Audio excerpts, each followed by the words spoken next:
Hey kids, it's time for Festival of the Cost, a joke I'm 100% positive you've never heard before in your life. Welcome back. Today I'm gonna give you a quick rundown of the event, so you can either decide if you want to give it your time and effort or not. And if you do want to grind the event, I'll let you know what you should be on the lookout for, reward-wise, and some extra farming tips and stuff like that. By the way, if you just want to learn how to get the secret triumph done and unlock the badass all-black memento, go ahead and skip to the end of the video. Please subscribe to the channel if you haven't already, and a big thank you to those who do. If you're a new player, Festival of the Lost is the D2 in-game Halloween event. Go to the tower and talk to Eva Levante to get started. She will give you a festival mask. Your biggest challenge in this entire event is remembering to keep this damn thing on your face. I, like many people in the game, have been spoiled by the new in-game loadout system, and remember that when you equip one of those pre-made loadouts, you are probably going to lose your damn mask, so remember to put it back on. Keeping it on your head is important because almost every challenge related to the event requires you to be wearing the mask. So maybe make a new loadout if you're extremely absent-minded like me. Okay, why play Festival of the Lost? Well, there are three main reasons that come to mind for me. Reason number one, exotic farming. By going to Eva Levante at the tower, you can take advantage of exotic decoding, basically exotic armor farming from a limited pool. Yes, Raoul at the tower also has the ability to do that, but Eva Levante's armor farming is way cheaper. All you need is an eerie engram and candy, both of which you can earn easily by just playing the game during Festival of the Lost and wearing a mask. Reason number two, Festival of the Lost loot. There are 4 event-themed weapons in Festival of the Lost 2023, which are the Horror Story, the Mech-Ob, Jurassic Green, and the all-new grenade launcher A Cosmic. If you're looking for exactly what god rolls to get on any of these weapons, please check the link in the pinned comment to a very detailed piece I put together on that subject.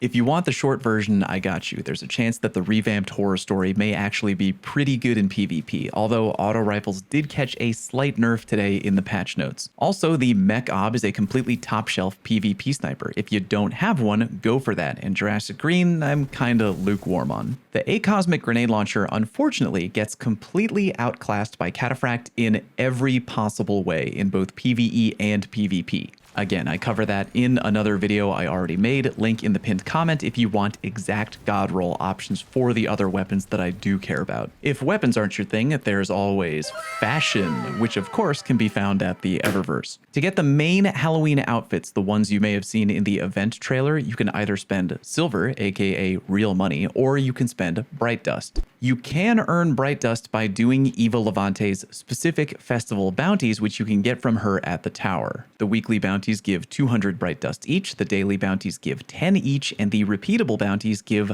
0. That means if you did all available bounties on 3 different characters every day for a week, you would have 2040 bright dust, and each individual outfit is 6,000 bright dust. Yeesh. There are other ways to earn bright dust, thankfully, different weekly vendor challenges and seasonal challenges from Season of the Witch, although that ain't free. So yeah, if you're a 100% completely free-to-play player, decide which armor set you want the most, and happy grinding, I guess. Thing number 3, the title. If you want to earn the Ghost Rider in-game title, or Guild the title if you already got it last year, you need to complete the Ghost Rider challenge. That challenge, unsurprisingly, requires you to complete all the event challenges during Festival of the Lost. So if you're a title collector, you'll probably want to do the event, but you likely already were gonna do it anyway. If you're more into the Halloween aesthetics, you can pay to upgrade your event card and get some fun, silly cosmetic stuff. Don't worry, the rest of us will only judge you a little bit. A candy corn sparrow, a candy ghost shell that probably couldn't be named what everyone knows it's referring to due to big candy copyright fears, a candy throwing emote, a candy-themed transmat effect, and a cobweb ghost projection. Should be about 10 bucks total. If you want to unlock the non-paid stuff on the event card as efficiently as you can, my best tip to you would be to combine challenges to save time. For example, a cult ritual wants you to complete ritual activities. You could run strikes in order to get that done, but there's also a challenge to complete gambit or PvP matches. There's also challenges that require you to use certain weapons. So in theory, if you went into PvP with an auto rifle, a grenade launcher, and a sniper rifle, you'd be getting progress on 5 event challenges at the same time. There's another currency in the event called Spectral Pages. You earn Spectral Pages by completing any activity in the game. As many of you have guessed, yep, First contact checkpoint farming works, and it gives 9 pages per completion, which is a lot. If you're new, here's the short version. Load up the Lightfall campaign mission First Contact if you have it. You're gonna land on Neomuna, do the entire mission until you finish. Then, when you're sent back to orbit, relaunch the same mission, trust me. This time, it'll put you into the same mission but way earlier in the mission when you're still on board a ship. Go through the mission until you've killed a tormentor, and then a door opens up to a hangar. At that exact moment, take out your ghost and go to orbit. You now have a checkpoint for easy mode page farming. Load the checkpoint on one character, have a friend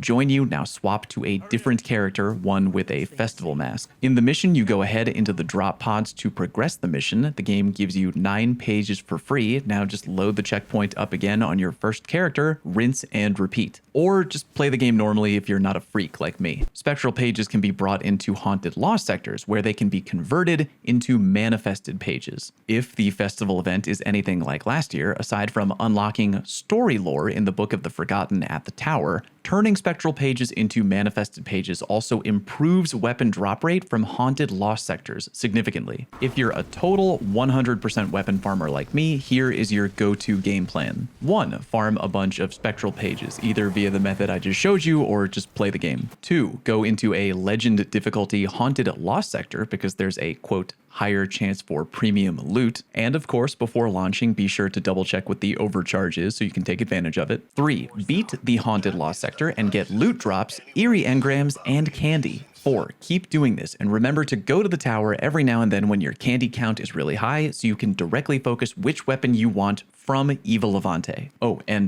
don't forget that the tree in the tower has a bunch of free candy on it, which you should take advantage of. Okay, secret reason number 4 you might want to play Festival of the Lost. Get the schmexy all-black Memento. Here's how you do it if you care. You need to complete the Twilight Triumph located on the second tab of the Season of the Witch Triumph page. You might notice that the requirements are a secret, but of course the community figured that out in 2 seconds because they're crazy. Hidden step number 1, equip the Clovis Bray mask and go complete the Saber Strike on the Cosmodrome. Step number 2, equip the Nimbus mask and get 100 kills anywhere on Neomuna. Finally, step number 3, equip the Tormentor mask and get 25 finishes in a legend difficulty haunted lost sector. Bing bang boom, done. GG no re. To those of you interested in farming the event for either spooky fashion or certain weapon rolls, happy grinding, and remember to ring the notification bell because if I find any better farms, I'll be sure to keep you posted. Thank you very much for watching, and I'll see you on stream.